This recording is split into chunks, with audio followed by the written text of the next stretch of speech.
I'd like to thank our Human Resource Division for offering this opportunity to share my experience with our guests and our faculty and students and kids. This is, I think, the first of its kind for our university that the newly appointed professors are given an opportunity to deliver a public lecture. I have tried my best to make the lecture as public as possible. So I would like to open my lecture with a quotation from Mahatma Gandhi, which is quite relevant to this age where we need a good idea of resource management, where he says that Earth provides enough to satisfy every man's need, but not every man's greed. So this will be the outline of my lecture. I beg your pardon that I have devoted certain slides for my family background, and I will say something about my academic and professional career, about our effort in developing teaching and research at Kathmandu University, future plan, and acknowledgement. So, I have shown here two sets of parallel lines just to indicate that Sengha lies nearly at the center of Nepal where I was born.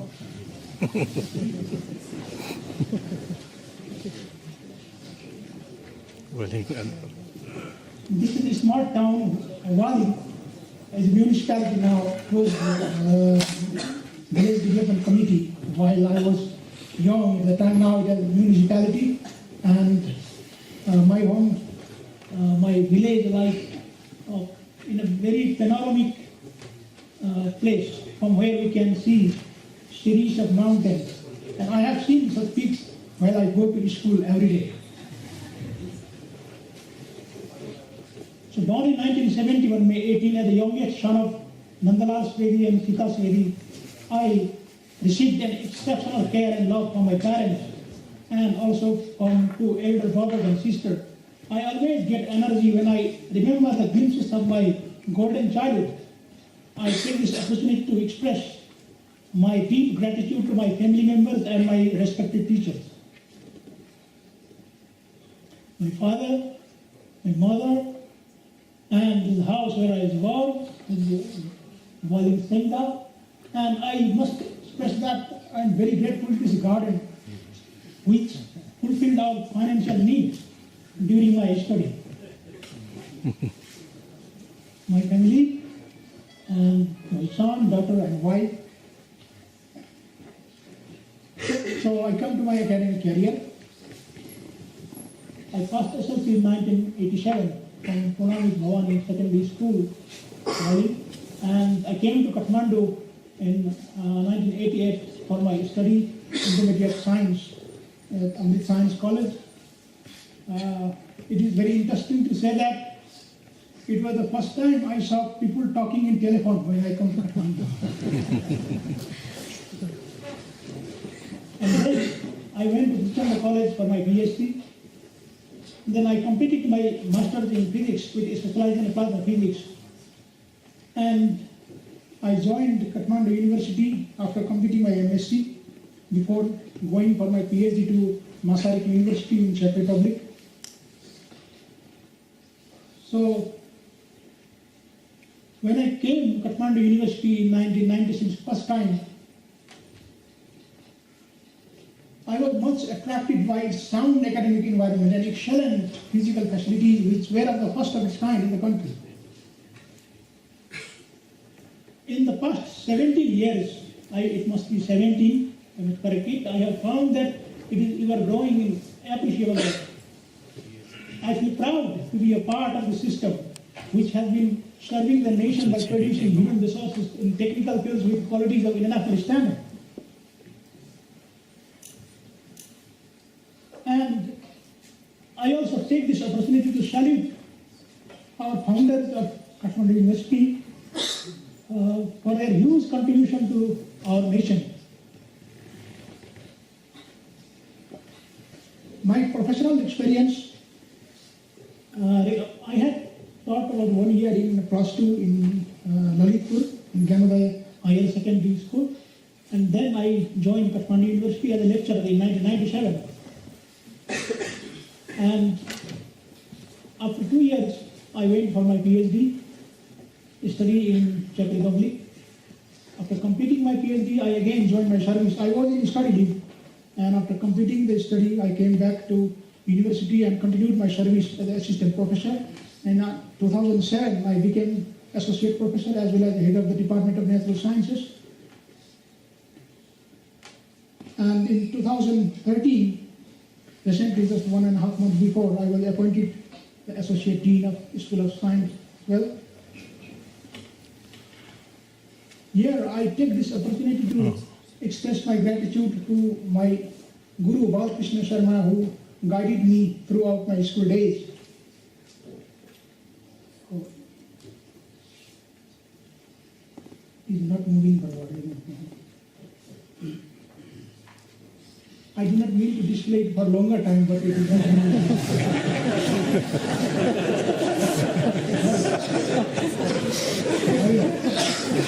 How can it be? Oh. So my Professor Dr. Loknaran Jha, who introduced me into the field of plasma physics, which I am still pursuing, and Dr. Raju Khanal, I wanted to express my gratitude to him because he was the person who brought me to Kathmandu University first time. So my early days in KU in 1998, with my Professor Yancha, my PhD supervisor in Masaryk University, Czech Republic, my co-supervisor Dr. Lenka Zaiskova and her daughter.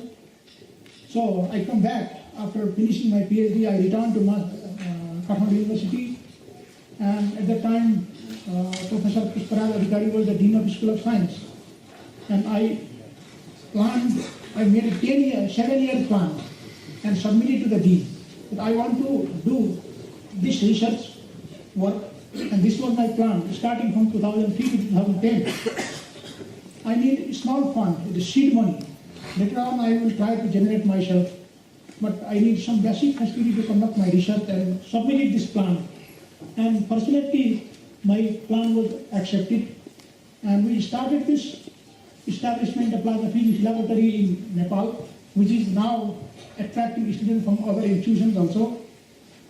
And we, with very basic, with one reactor in 2003, we started to supervise MSc students and MPhil students, and it is growing every year. And by 2010, exactly after 7 years, we had basic research facilities for plasma research in Nepal.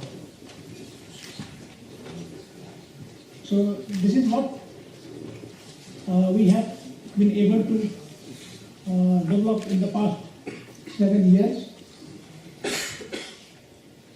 So the active areas of research in the department are surface modification of polymer by plasma, generation of dielectric barrier discharge and optical and electrical characterization, water treatment by ozone produced from dielectric barrier discharge, deposition of thin metal films on glass substrate and characterization, and synthesis of zinc oxide thin films by spray pyrolysis. And I am also glad to inform you that at least one student is involved in each of these sectors. So they are actively working. So we have also been able to develop international collaboration and got support. So far we have been able to develop a link with Department of Chemistry, Warsaw University, Poland, Physics Education Section, UNESCO, Physics Department, University of Malaya, Malaysia, Department of Physical Electronics, Masaryk University, World Academy of Sciences, Italy, Institute of Plasma Research, India, National Foundation for Science, Sweden, and Inha University, Korea. These relations are in departmental level. So the professors from department, these universities are visiting our laboratory, and we are also visiting there. So some national and international research grants that we have received in the past 6 years. These are not so huge grants, but they have been very instrumental in developing our research. So we have received more than 70,000 US dollars under different projects from various international agencies in the past 6 years. This support, reinforced with the support from the university, has been utilized in developing the research laboratory as well as in the training of physics professionals in the country. More than 35 Nepalese physics teachers of various institutions of Nepal as well as from India, Pakistan and Thailand have been trained in physics education in our institution by inviting international experts. National and international level workshop and conference have been organized every year by the department since 2005. So here we can see resource persons from the 6 different countries which were here in the department to train physics teachers of the region. When I come to the output of our research, I must say that here in the developing country we have the 2-pronged challenges. One, we have to develop the laboratory, and side by side we have to gain research publications also. In developed countries we can directly go into research. We don't have to worry about developing laboratories.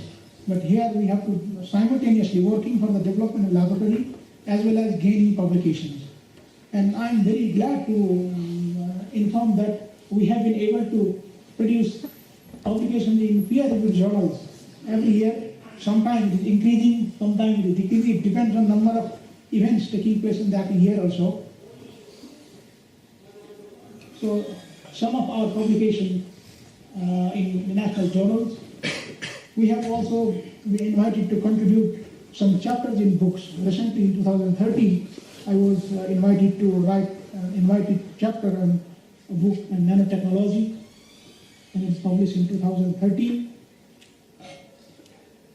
So another important step that we have taken in 2009 was the start of BSc in Applied Physics, 4-year BSc in Applied Physics, which was a new and challenging program.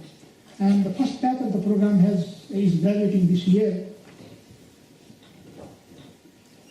So I come to my responsibility as now I am Associate Dean of the School of Science. I have to take care of administrative as well as academic affairs. So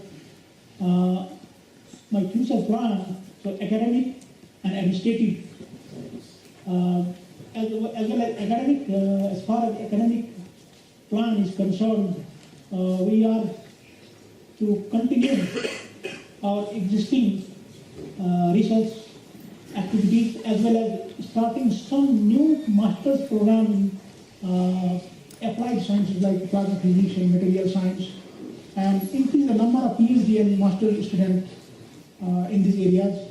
These are the academic plans, whereas in administrative plans we have to gradually upgrade our teaching and learning facilities and strengthening the undergraduate program which are not meeting the expectation. There are certain programs which are not meeting our expectation. We have to upgrade them. So now I come to a broader view of the world challenges that have been recommended by Richard Ismali, who is the 1996 Nobel laureate in chemistry. He has mentioned that these are the top 10 problems of the humanity for the coming half century. And the university research should also be directed to solve this problem. And the first and fourth are the problems that are being addressed by our program in the university also. We have started the courses that address energy resources. We have ample programs in energy projects also, and similarly environment also. We have already Department of Environmental Science and Engineering. I think we have already followed the track of the world problems. 1 and 4 has already been addressed. We need to start research in nanotechnology. Nanotechnology has been a hot topic in recent years and is expected to be the engine for the future advancement in the fields of electronics, renewable energy, biomedical science, and other new materials. It is estimated that the global nanotechnology market will reach $1 trillion during the next 10 years. To support this advancement, the world would need roughly 2 million skilled workers with nanoscience and technology background. So there is a plenty of job market to sustain the new trend of nanotechnology. about 2 million skilled workers. So if we start some programs in nanotechnology, they will be sold on the market like hotcakes. This is the need for nanotechnology. So many universities are starting the programs in nanotechnology. So I here again come back to the acknowledgement, the senior professor attending workshop in plasma physics at Kathmandu University. My colleagues in another university sometime tell me that in your university, whenever we come there, your officials always attend the programs, and they are encouraging you. You can see here our Vice Chancellor, Registrar, Deans, all are present in the program. Even if it is a small workshop, they attend and encourage us. So I'm grateful to them. And last, I would like to show something about my hobbies also. Reading literature and religious books, listening to Nepali music, drawing and painting. So this is what I have drawn and painted.